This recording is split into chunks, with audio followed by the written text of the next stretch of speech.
Hello viewers, I am Dr. Vasundara Cheepurupalli, consultant gynecologist, laparoscopic and robotic surgeon at 𝗗𝗂𝗊𝗚 Hospital, Secunderabad, Minister Road. The next question here is fibroids during pregnancy. What should you know?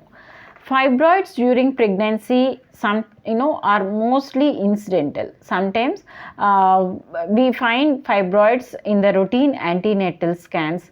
They vary from size of 2 centimeter or 3 centimeter to sometimes even I have seen almost 10 to 11 centimeters of fibroids in pregnancy.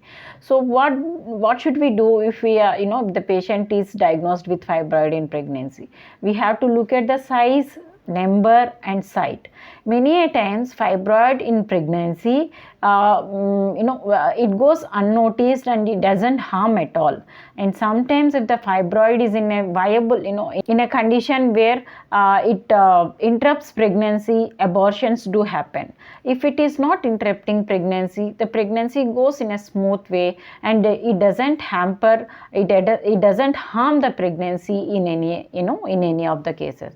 What are all the side effects of fibroid in pregnancy? Sometimes with the pregnancy, fibroid in pregnancy, as I said, it may lead to multiple miscarriages. Sometimes it causes infertility as well, rarest of rare cases.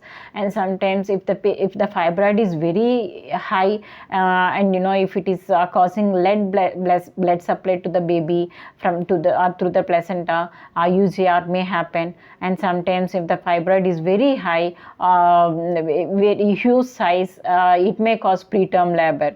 And many times all these are rare conditions, but the patient's most common question here would be, can the fibroid be removed at the time of surgery?